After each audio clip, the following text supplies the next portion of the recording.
ऐसा जो परमात्मा है वो अनेजत लेकिन अचल है। तो अचल तो बहुत सारी चीजें हैं, दीवारें अचल हैं, मकान अचल हैं, बिल्डिंग सब अचल है, ये ये वृक्ष आदि सब अचल है। तो इसकी अचलता उसकी अचलता एक जैसी है क्या? तो कहते हैं इसकी अचलता उसकी अचलता एक जैसी नहीं है।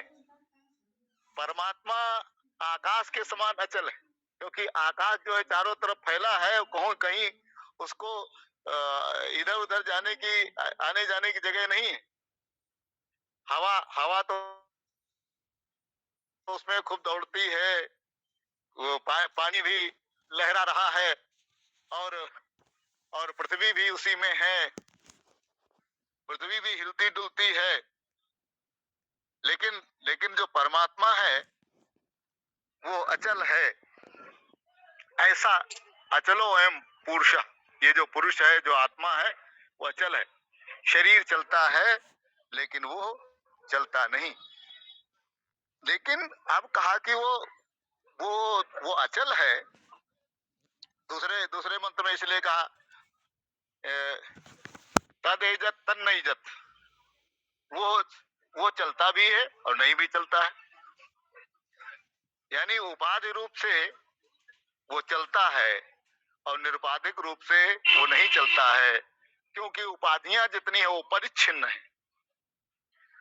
उपाधियां शरीर आदि जो हैं वो सब परिच्छिन्न है, एक जगह पर हैं दूसरी जगह पर नहीं है।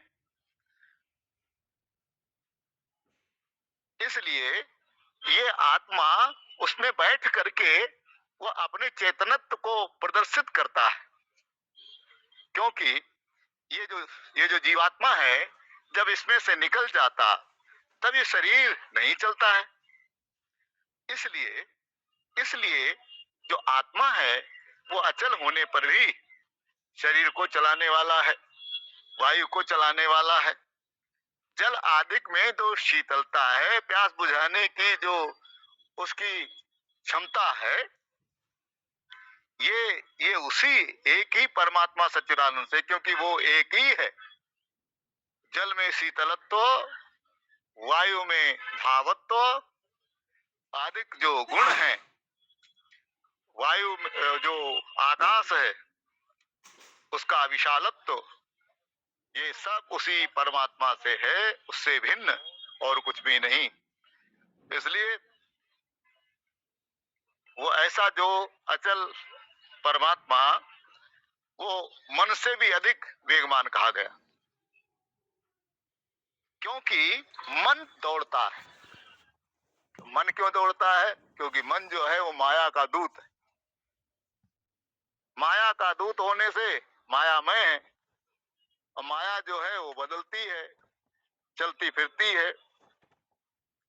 इसलिए माया में, जितना माया में मन रहता है उतना ही ये चलायमान है। इसको तो स्थिर रखने की जरूरत है, तो भागता भागता घूमता है।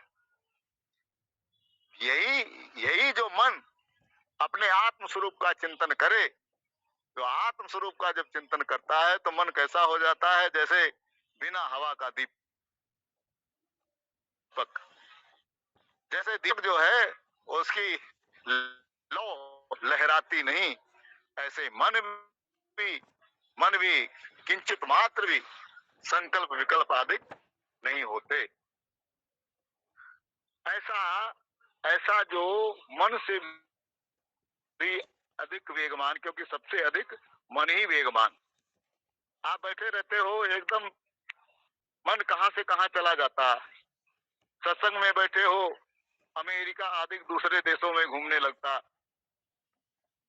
कभी कभी न जाने कहां कहां के ख्याल उसमें आने लगते। तो इसलिए मन से अधिक वेगवान कोई भी नहीं। चंचलम ही मना कृष्ण प्रमाथि बलवदृढ़म, बहुत ही प्रमथनशील है, बहुत ही हठी है। ऐसा ऐसा जो मन है, तो मन से भी अधिक वो वेगवान कहा गया। मन से भी अधिक क्यों वेगवान कैसे है? क्योंकि वो सत्तावान है। सत्तावान होने से वो वेगवान है। उसकी सत्ता सब कहीं है, पृथ्वी पर है, स्वर्ग में है, ब्रह्मलोक में है, सब कहीं, आकाश में, पाताल में, तीनों लोकों में, संपूर्ण देवों में, ऋषियों में, संपूर्ण योनियों में एक ही परमात्मा विराजमान है। ऐसे ऐसे परमात्मा का हमारी श्रुति स्वाभाविक रूप से चिंतन करवाती है। मन तन्मय हो जाता है। इसी तन्मयता के लिए ही श्रुति ने कहा, स्वाध्याय प्रवचनाभ्याम ना प्रमत्तव्यम। स्वाध्याय प्रवचन में प्रमाद नहीं करना चाहिए। जैसे प्रातः काल उठते हैं तो बिना प्रमाद किए शौचादि क्रिया करते हैं, बिना प्रमाद किए स्नान कर लेते हैं, चाहे जितनी ठंडी हो तो भी स्नान कर लेते हैं। उस स्नान करने की जो ताजगी है उसको प्राप्त करने के लिए, वो जो उसकी ताजगी है, उस ताजगी को प्राप्त करने के लिए कितना ही ठंडा हो, कितना भी कैसा भी मौसम हो, हम स्नान कर ही लेते हैं। ऐसे ही ये जो आत्म तत्व का चिंतन है, जो श्रुति करवाती है, चाहे भगवत गीता के माध्यम से हो, चाहे श्रुति भगवती उपनिषदों के माध्यम से हो, उसके माध्यम से जो चिंतन हो जाता है, तो ये हमारा मन जो है वो चैतन्य से अभिभूत हो जाता है, आत्म तत्व से अभिभूत हो जाता है। यद्यपि ये आत्म तत्व से अभिभूत वैसे भी रहता है, परंतु ये उससे अनभिज्ञ रहता है। जैसे अपने आप में अगर अंदर में मिठास आ जाए, ये किस चीज की मिठास है? किसी ने सोते सोते कोई खिला दिया, कुछ खिला दिया, अब वो धीरे धीरे उगल गया, चला गया, जब सो करके उठे तो उसकी मिठास जैसी मालूम पड़ती है। तो इस प्रकार से जैसे सोते सोते कोई चीज का स्वाद जो है उसका आनंद नहीं आता, ऐसे ही जब तक सत्संग नहीं होता, जब तक उसमें मन स्नान नहीं करता, तब तक वो ताजगी नहीं होती, वो दीवानगी नहीं होती। ये जो दीवानगी है मन की अपने आत्म तत्व के प्रति, इस दीवानगी को प्राप्त करने के लिए ही सत्संग स्वाध्याय करने की प्रथा हमारे महापुरुषों ने प्रारंभ किया। उन महापुरुषों को बारंबार नमन प्रणाम करता हूं। और इस चीज को जीवित रखने के लिए इस कोरोना के जैसे समय में भी आप लोगों ने प्रयत्न पूर्वक इसको जीवित रखा, चलाते रहे। और अकेले सामने ना हो कोई तो बोलना नहीं आता था, बोलना सिखा दिया। तो ये जो चीज आप लोगों की बहुत बहुत धन्यवाद है, क्योंकि कोई अगर प्रक्रिया चालू भी करे और उसका कोई सेवन करने वाला ना हो, पहले महाजी ऑनलाइन नहीं आते थे, वाला ही ना हो, ऐसे ही जो आप लोगों का जो ये पुरुषार्थ है सत्संग प्रवचन के लिए, बहुत ही सराहनीय कार्य है।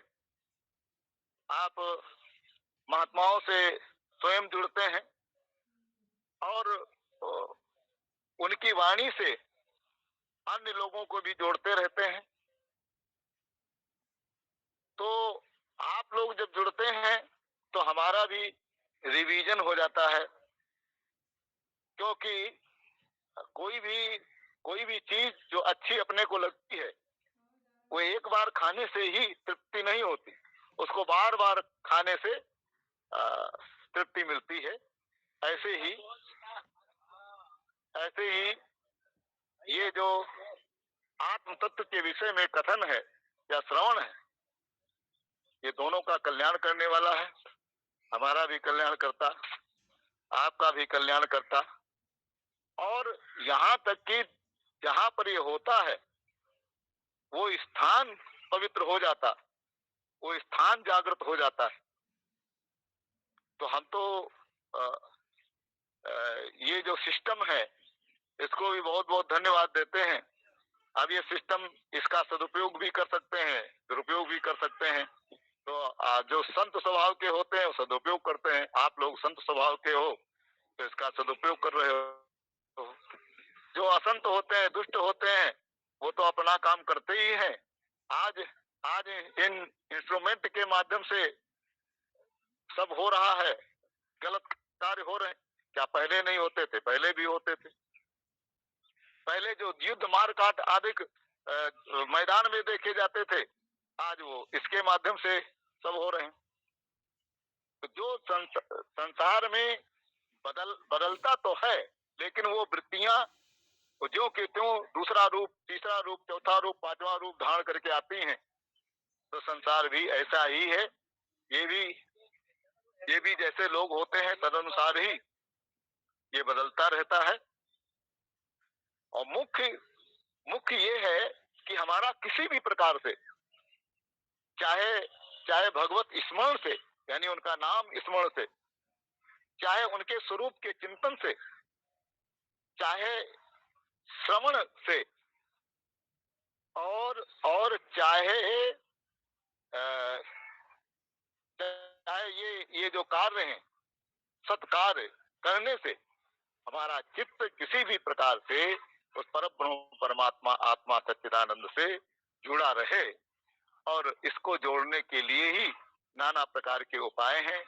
उपनिषद है, गीता है, रामायण है, भागवत है। जिन खोजा तिन पाइया। अच्छा, खोजने के लिए भी मार्केट है। मार्केट में कोई क्या चाहता है? कोई कपड़ा चाहता है, कपड़ा ले लेता है। भोजन करना चाहता है तो होटल में चला जाता है, भोजन कर लेता है। सब्जी लेना चाहता है, सब्जी ले लेता है। और जिसको सोना चांदी आदि खरीदना है वो खरीद लेता है। तो ये तो मार्केट है। ऐसे ही जो हमारे शास्त्र हैं, उपनिषद है, गीता है, रामायण है, ये जितने भी हैं, ये सब मार्केट के समान हैं। इनमें सब कुछ है। आपको क्या चाहिए? कोई इसी में कर्म की शिक्षा ग्रहण कर लेता है, कैसे कर्म करने चाहिए, कर्मों को करने की विधि क्या है, कर्मों से बंधना, कैसे बंधन प्राप्त ना हो। क्योंकि कर्म जो है, कर्म बांधता है, सही बात, लेकिन कर्म करो और बंधो नहीं।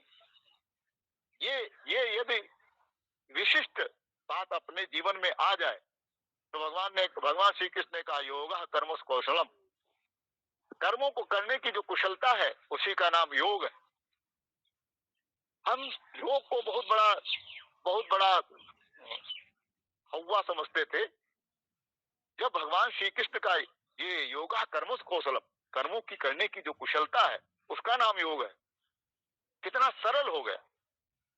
यानी कर्म, जैसे हमारे यहाँ घर में आग के बिना भोजन बनता नहीं, भोजन बने बिना भूख की निवृत्ति होती नहीं।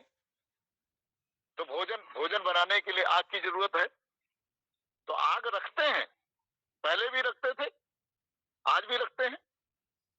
पहले सिगड़ी और मिट्टी का चूल्हा आदि वो रखते थे, उसमें से आग प्रकट होकर के हमारे अन्न आदि को पकाती थी।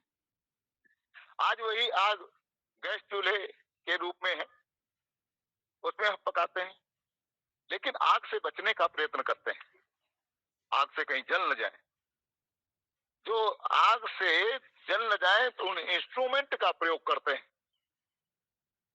चमचा है, कछुल है, चिमटा है, तवा है, उस पे सेकते हैं। लेकिन ये इंस्ट्रूमेंट भी गर्म हो जाते हैं।